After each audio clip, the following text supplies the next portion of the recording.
Es un gusto y un honor presentar aquí o acompañar en la presentación del libro de Matías Ruiz y bueno, por muchas cosas, ¿no? Lo primero porque por lo importante que es siempre un primer poemario y pues bueno, pues muy, muy honrado de que Matías me haya elegido como uno de los dos presentadores, ¿no? Y es cierto que uno ya se siente viejo, ¿no? Cuando he presentado un libro de alguien nacido en el año 2000, ¿no? Yo el año 2000 para mí está hace nada, ¿no? Me acuerdo perfectamente, ¿no? Yo que soy del 79, pues bueno, pues ya los poetas del 2000 ya publican libros y además tan buenos como este. Bueno, yo escribí un breve texto, ¿no? Que de hecho normalmente saldría mañana en el periódico de Extremadura, donde colaboro habitualmente, pero creo que lo que más interés puede tener es el diálogo con Matías, ¿no? También bueno, para mí me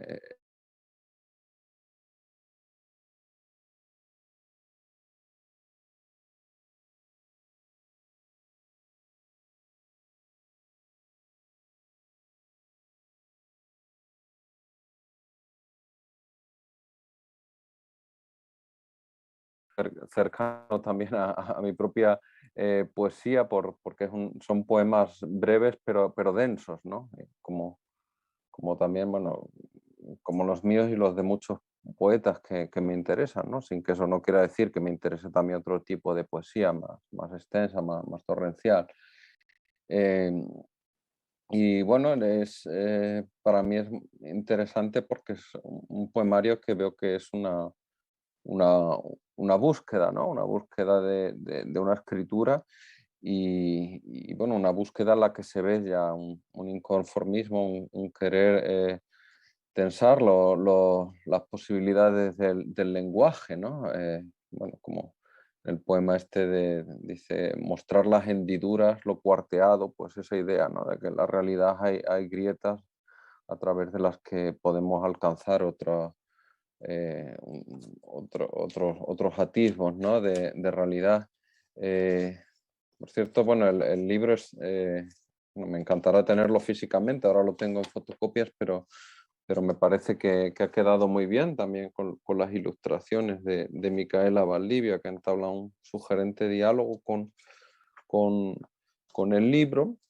Em, y bueno, yo realmente leyéndolo, pues bueno, me ha evocado, ¿no? A ciertos poetas españoles, pero claro, a mí también me gustaría saber con qué otros poetas ha dialogado, ¿no? Porque claro, yo conozco los referentes, sobre todo aquí, de la poesía de España, ¿no? Por ejemplo, pues pienso en Marcos Cantelli, en Benito del Pliego, me parece que han hecho una poesía que podría tener paralelismos con la de Matías, una poesía, bueno, en España se hablaba hace tiempo mucho de la poesía del silencio y es verdad que en esta poesía pues los silencios o los blancos como lo que como los llama alguno de los propios poemas, pues a veces dicen tanto como las palabras, ¿no? Y también me llamó mucho la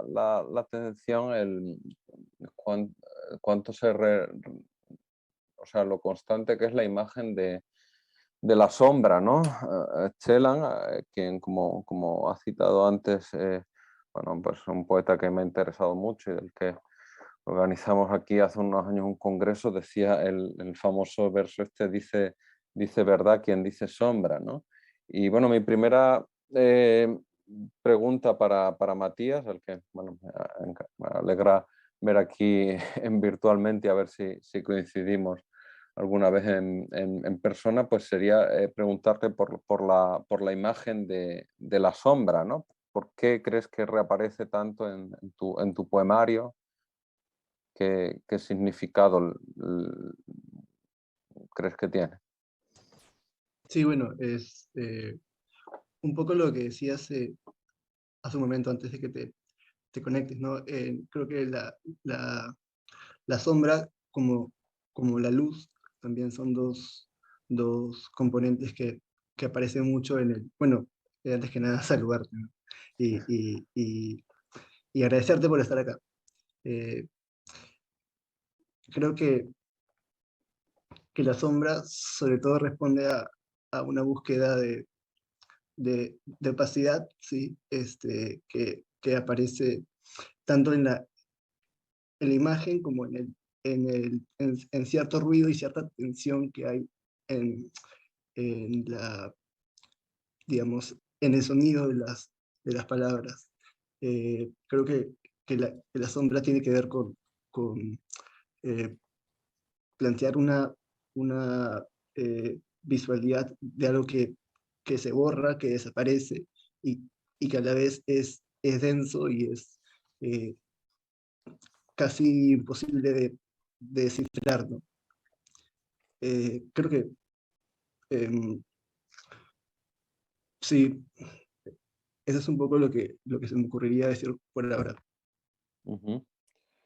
Sí, es interesante lo que has dicho del opaco, ¿no? Hay un poema, el de la página 42, em, que habla en la segunda estrofa, dice, en ella hundirme el brillo que opaca el pensamiento a través camino abierto y cómo se rehace ya truncado gesto. Solo sigo buscando la carencia, el vocablo carencia aparece muchas veces también, o quizá esa otra infancia, vestigio de mí. Eh, ¿Crees que bueno, la memoria tiene un peso en tu poesía o el pasado, el recuerdo de la infancia, o más bien es una búsqueda proyectada hacia el futuro, hacia la amada también, o no sé? Eh, sí, de hecho hay eh, casi como una investigación en torno al recuerdo, ¿no?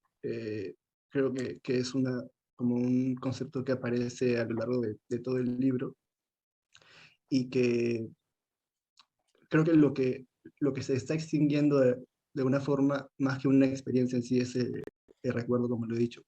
Y, y sí, eh, hay, como dijo Micaela, cierta nostalgia, pero creo que también entra en conflicto porque sí hay una proyección a, a futuro también, ¿no? Que tiene que ver con el asombro, Ujú, em, con el asombro, ¿no? Que es como eh, sí, una especie de revertir una herida, ¿no? Y darle paso a algo nuevo, ¿no? Sí, sí, eso. Darle paso a una extrañeza, a un estupor. ujú. Sí, haciendo un juego de palabras, se podría decir que tu poesía es una poesía de la sombra y del asombro, ¿no? Porque Mm, aparece la imagen mucho o sea, de la sombra, como bueno, pues como también es, ¿no? Bueno, tiene casi como algo de iniciático, ¿no? De intentar bueno, llegar a través de la escritura a cierto conocimiento, pero también pues la idea del asombro ante el mundo, ¿no? Entonces, creo que eso está muy presente. Y bueno, me llamó la atención porque bueno, no es definitivo, pero mientras que la mayoría del poemario son poemas muy cortos, hacia las últimas páginas, bueno, por ejemplo, el poema este Vértigo y el siguiente son poemas más largos. Quería preguntarte si los poemas, tal como están publicados, siguen un orden cronológico, o sea, ¿los escribiste en el orden en el que están o mm, los cambiaste, los estructuraste después? Porque en esto creo que hay varios tipos de poetas, ¿no? Yo, por ejemplo, mis poemarios suelen estar en el orden en el que lo escribí, pero hay gente que totalmente los va cambiando o los va estructurando por temática. ¿Cómo fue en tu caso? sí, creo que no están ordenados de manera cronológica. Creo que eh, a medida que lo fui escribiendo fui probando distintos órdenes, ¿no? Ujú, Em, y claro, creo que sobre todo intenté trabajar casi como a modo de serie, ¿no? De lo que casi como una, una continuación de los distintos poemas a partir de nuevos poemas, Ujú, pero hay también como una interrupción, si es cierto, al final de esa serialidad, con ese poema que es más largo, ¿no? Y que yo lo veía un poco como una ruptura con esa serialidad, pero que también dialoga con ella. ujú. Sí, en, en ese poema hablas también de la oxidada memoria, atisbo desgajado, o sea, también la presencia de la memoria, ¿no? Que mencionaste antes, que es algo, pues claro, Ujú. fragmentario que hay que recomponer, ¿no? Em, no sé, bueno, no sé si, por ejemplo, si Mauricio Medo estará aquí, aunque no está en el Zoom, si está en el canal, porque quería preguntarte también, bueno, te lo pregunté ya, ¿no? En privado por el Messenger, ¿cómo fue bueno, la interacción entre el laboratorio, que bueno, me parece un proyecto muy interesante, y la escritura de tus poemas? Si los escribiste a la vez que asistías al taller o más bien el taller fue una experiencia de formación y luego ya después de concluir, pues tú en solitario, pues escribiste en los poemas o ambas cosas. Sí, creo que fue un poco ambas cosas. O sea, la escritura siempre fue un trabajo solitario, eh, pero sí, como funciona el laboratorio, que es básicamente una reunión, una asesoría cada semana, iba entregándole distintas versiones del proyecto, ¿no? Ujú, Y iba dando sus sugerencias, comentarios que sí claramente enriquecían el libro y el proyecto. En un principio no tenía nada, tenía una vaga idea de lo que podía ser el libro. Sí, sabía más o menos cómo quería eh, escribirlo, cómo quería plantear ciertos temas, ¿no? Y luego de conversar con Mauricio, unas semanas fueron apareciendo textos que de pronto estaban relacionados entre sí. Algunos eran breves, algunos eran un poco más largos, y a partir de ahí intenté juntarlos y ver cómo funcionaban juntos. Eh, ujú, si decían cosas nuevas, si ampliaban las ideas, ¿no? Y sí, fue un poco así. ujú. Sí. Y bueno, una pregunta que se suele hacer siempre a los autores es si tú reescribes mucho los poemas, o sea, si la versión que tenemos aquí en el libro realmente es totalmente diferente al borrador inicial, o sea, hay algunos que te salieron ya prácticamente, pues bueno, ya hechos y derechos, tal como al final los diste a la imprenta. Sí, creo que depende mucho, ¿no? Hay poemas que creo que son los menos, que, que de pronto sí los escribí de un tirón y que no los toqué. Ujú, Y otros que sí los revisitaba y los editaba constantemente hasta que eh, el resultado me satisfaga, ¿no? Em, y por eso creo que depende. No hay tantos poemas que en verdad los haya escrito de un solo, de un solo tirón, pero creo que este, ambas formas son igual de legítimas, ¿no? sí, sí. Se suele pensar que la, que la espontaneidad de repente es digamos, el valor que tiene que tener un poema y sí, pero eso no quita que puedan corregirse una y otra vez. Ujú. Sí, bueno, la inspiración a veces viene ya muy formada y a veces luego hay que trabajarla, ¿no? Quería preguntar también, aunque no sé si el resto de oyentes ya lo sabe, porque no sé si, claro, o sea, si ya se ha hablado, ¿no? Las fotografías, que como dije, me parecían muy sugerentes, o bueno, no sé si a esto quieres contestar tú o Micaela, si fueron añadidas al poemario después de los poemas o incluso alguno de las fotografías, de las ilustraciones existía antes y alguno de los poemas tuyos surgió en diálogo con esa imagen o si no, si fueron añadidas después. Eh, Tú o Micaela que sí, está ahí, que era, o los dos, podéis contestar. Como ver. bueno, puedo decir algo breve y luego le doy la palabra a Micaela.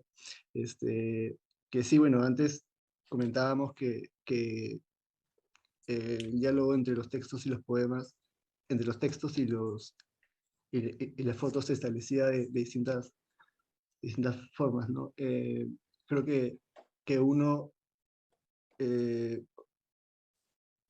uno que es, digamos, el de escribir a partir de las fotos de Micaela, eh, pero que en verdad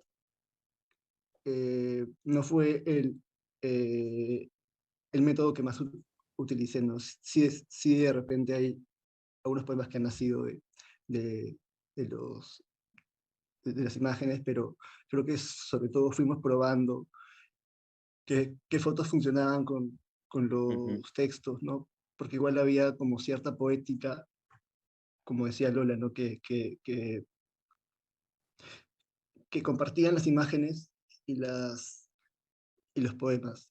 Em, Creo que intenté también que los poemas tengan una dimensión visual bastante marcada, em, y, y que así también puedan dialogar con las fotos, ¿no? ujú. No sé, Sí. Mica, si quieres decir algo. Sí, como Matías dice, y también lo dije antes, algunas fotografías sí son de archivo que yo ya tenía de hace mucho tiempo. Y cuando Matías llegó con esta propuesta del proyecto, me dijo, no, estoy haciendo este poemario, quiero usar alguna de tus fotos, y me dijo un poco los detalles técnicos, ¿no? Y estéticos, y también los temas. Entonces, de acuerdo a eso, yo le hice una selección de mis fotos y ahí quedaron algunas en la preselección. Y ya mediante iba él avanzando con los poemas, él me iba pasando algunos y yo trabajaba a partir de eso. Y bueno, el trabajo fue así, ¿no? Algunas fueron de archivo y otras fueron tomadas a partir de los poemas de Matías, pero todas fueron realizadas bajo la misma temática, ¿no? Eh, yo trabajo mucho lo abstracto, lo conceptual, eh, temas como la familia, la nostalgia, lo cotidiano. Entonces, era algo también en lo que estaba relacionado mis fotografías, estaban relacionadas mis fotografías. Entonces, el trabajo fue así, a la par y totalmente en conjunto. Pues gracias y creo que es muy sugerente el diálogo y aporta algo, ¿no? Además creo que es algo, bueno, que ya desde las vanguardias, ¿no? Creo que en eso se ha caracterizado mucho, ¿no? No, ya desde las vanguardias de los años 20 que colaboraban, ¿no? Artistas visuales y poetas, ¿no? Que es algo que en poéticas quizá, digamos, más, ¿no? Más previsibles, más figurativas, ¿no? Y en cambio yo veo que en muchos de los poetas más innovadores hay ese interés también, ¿no? Por las artes visuales, ¿no? Ya sea fotografía o grabado o pintura, ¿no? Em, Quería preguntarte otra, que no lo había hecho todavía, Matías, por, bueno, por tus poetas referentes. A mí, bueno, ya dije, ¿no? Antes, otro poeta español que a mí me interesa mucho y que me parece que me recuerda un poco, ¿no? Que veo cierta cercanía es Antonio Méndez Rubio, ¿no? En toda esta cuestión de la oquedad, de la cuestión del hueco, del oscuro.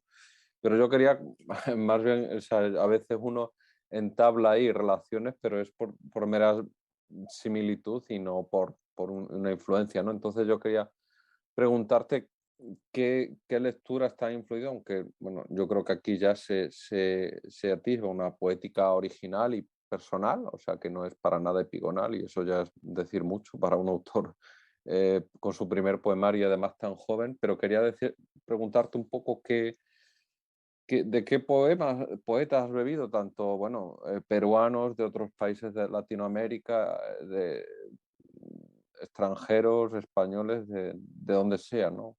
Que, ¿cuáles tienen? Mm, Sí.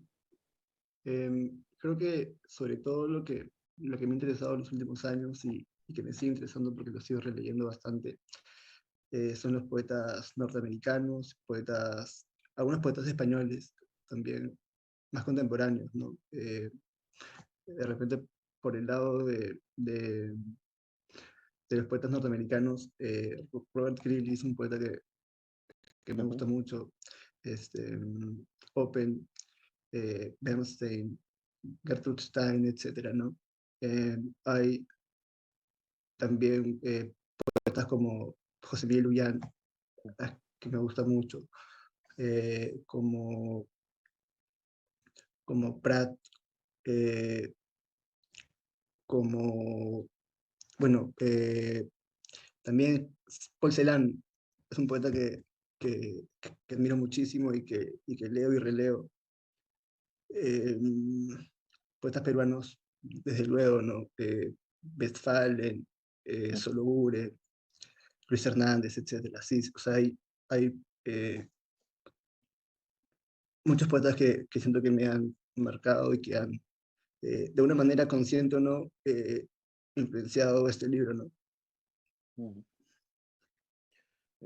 Quería preguntar una pregunta quizá un poco teórica y un poco casi entelequia, pero bueno, en España se tiende a generalizar y hablar de la poesía latinoamericana. Y yo quería preguntarte si a tu modo de ver realmente existe una poesía latinoamericana o más bien sería más lógico hablar de poesía peruana, chilena, colombiana, como que visto desde Perú vosotros partís primero de la tradición peruana o si lo ves como más bien en una tradición latinoamericana o en una tradición de poesía en español o si, bueno, o más bien tú, como has dicho, en tu caso quizá vas, pues bueno, buscando tus influencias sin mirar la bandera de cada uno, ¿no? Pero si crees que existe, bueno, poesía peruana o poesía Sí, latinoamericana sí, o claro. poesía en español, ¿cómo lo ves tú? Mm, creo que eh, es difícil, al menos para mí, ¿no? En mi experiencia, hablar de poesía latinoamericana, eh, aunque me gustaría de repente, por, pero es que veo que hay tradiciones que son muy distintas, ¿no? La poesía peruana la siento muy distinta a la chilena, por ejemplo, ¿no? Ujú, O a la mexicana. Siento que hay cosas muy distintas y que eh, podrían, sí, tener cosas en común, em, pero sí veo que hay como unas, orbitan distintas temáticas, distintas formas, y em, de repente hay casos y hay coincidencias, pero al menos a mí me resulta difícil hablar de poesía latinoamericana, mm, pero em, sí, un poco por lo que te digo, ¿no? Porque veo que responden a distintas exigencias de cada tradición a veces. Aunque igual no creo que necesariamente los poetas se ciñan solamente a su propia tradición, ¿no? Sino que también intentan buscar referentes de otros lados. Sí, es un poco.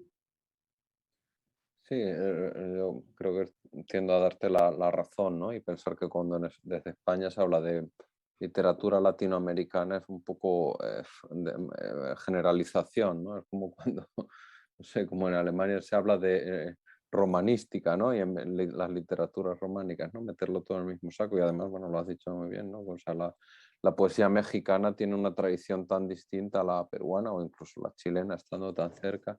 Yo me planteaba, ¿no? Leyendo tu poesía y bueno, de otros autores peruanos, si allá en Perú, o sea, el hecho de, bueno, de haber tenido a César Vallejo, un poeta tan rupturista, tan innovador, si eso favorece que allí se tienda a hacer una poesía, digamos, más rupturista, más que piense más el lenguaje y que a nadie le parezca esto raro, ni mal, ni anticuado, como en cierta crítica pasa en España, ¿no? Que obviamente sí, hay poetas como los que, bueno, pues precisamente quizá como los que le interesan más a Mauricio, ¿no? Pero ya, obviamente tú sabes que aquí hay también una amplísima corriente de poesía que antes se llamó poesía de la experiencia, poesía figurativa, que muchas veces es la que copa ahí las editoriales de más difusión, ¿no?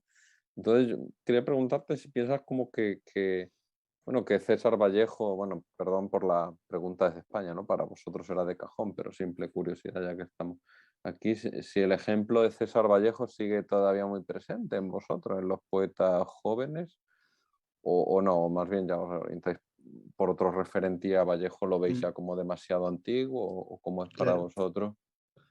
Eh, Creo que, o sea, Vallejo de todas maneras es un poeta que todos leen, ¿no? Y que Mm, de una manera todos admiran de una manera. Lo que pasa es que de repente a estas alturas, eh, al menos a nivel personal, ¿no? Siento que ya ha tenido una presencia tan fuerte en otros poetas que no, que de repente no se han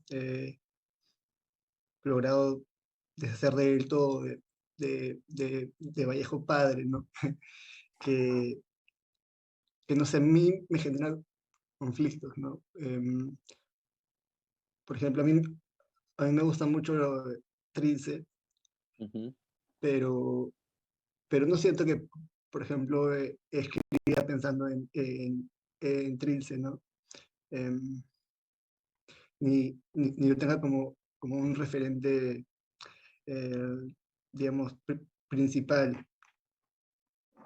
Sí, creo que es lo que suele pasar, ¿no? Al final con los poetas que te obligan a leer desde el colegio, ¿no? Que están luego ya tan vistos, que es como, bueno, pues García Lorca en España. Yo creo que hoy día pues muy pocos poetas les influirá García Lorca, ¿no? Porque está tan visto, o sea que quizá precisamente la lectura de Lorca le puede ser más enriquecedora, no sé, a un poeta alemán o polaco que no que lo lea ya de mayor y le sorprenda, porque es un gran poeta que a los españoles que lo tenemos ya, algunos poemas se conocen de memoria, ¿no? Entonces, bueno, me parece interesante lo que has dicho, ¿no?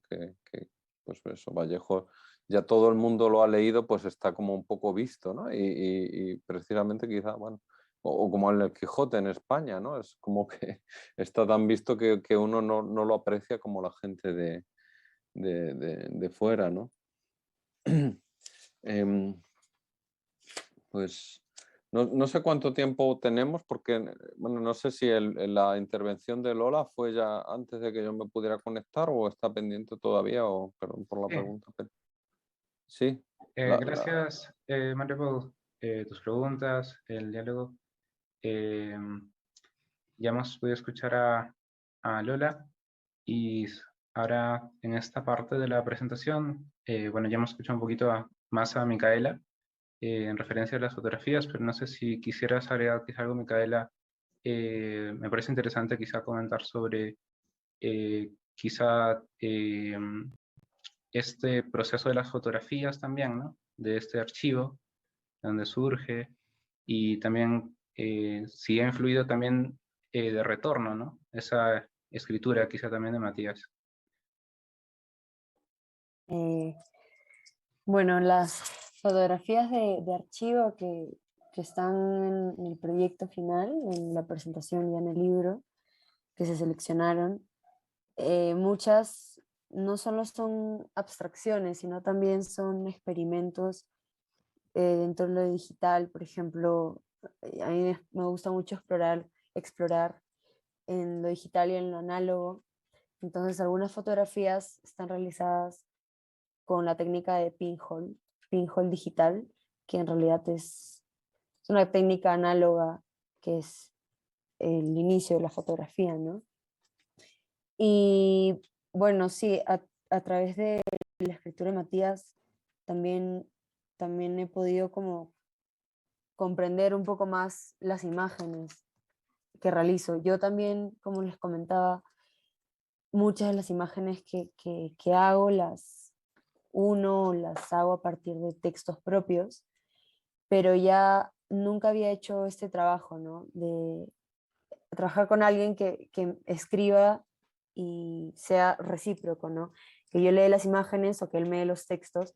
Entonces, ya no era totalmente, pasa mucho con las imágenes, ¿no? Obviamente, que se vuelve totalmente tuya la imagen, aunque sea un resultado un poco público, que lo compartes y muchas personas se encuentran en la imagen, sigue siendo tuya, porque tú la has realizado a partir de lo que sientes, de lo que has visto y lo has encontrado.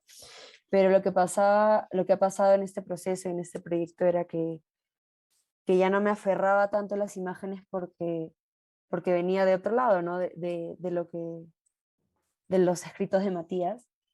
Y es bueno, porque así me ayuda a comprender más las imágenes que estoy realizando y cómo las realizo, ¿no? También sale un poco más lo consciente como fotógrafa, ¿no? Muchas veces encontramos imágenes o escenas y solo las realizamos, las tomamos y punto. Y ya después de eso viene el proceso de conciencia, ¿no? ¿Qué veo en la imagen? ¿Qué realmente me dice la imagen? Pero nada, ha sido mucho más consciente en este proceso. Y eso, más o menos. Muchas gracias, Micaela. Quisiera, bueno, saber si alguien quisiera dar algún comentario final. Eh, Quizá algo que se haya podido escapar de los comentarios, del texto, de imagen que quiera mostrar. Mm, Bueno, yo quisiera agradecer a todos los que están viendo, todos los que están conectados a través del Facebook, a Lola por su lectura y sus preguntas, a María Martín también por sus preguntas y por haber dedicado tiempo a leer el libro y a estar acá. Eh, Tampoco me quería ir sin agradecerle a Mauricio y a Braulio por la compañía y por la dedicación que tienen con el laboratorio y a Micaela también por acompañarme en este trayecto que ha sido el libro, ¿no?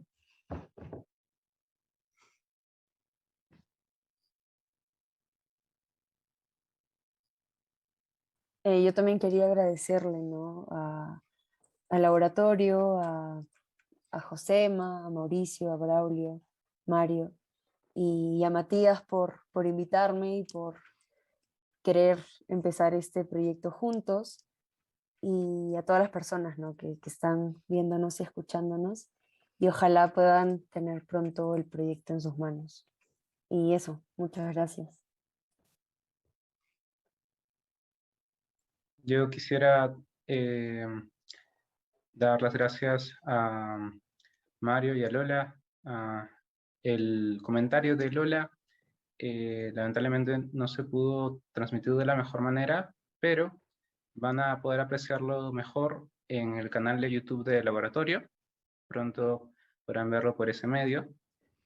También quisiera, de parte de Mauricio, poder pedirles disculpas a Mario a Matías y Micaela, que no ha podido estar presente por un problema de conexión, pero quería agradecerles mucho por su participación. También quisiera comentarles que el libro Quebrantos pueden encontrarlo en Lima, en la librería Inestable, y si se encuentran en Arequipa, también pueden comunicarse con Braulio Paz, el coordinador del laboratorio, por medio de la página de Facebook o de Instagram del laboratorio. Y nuevamente dar las gracias a todas las personas que nos están viendo. Ha sido un gusto para mí poder estar acompañándolos. Y bueno, eso sería todo por esta noche, desde las un poco ya madrugadas en España y ya en la noche, empezando la noche en Perú. Un fuerte abrazo a todos y a todas y a todos.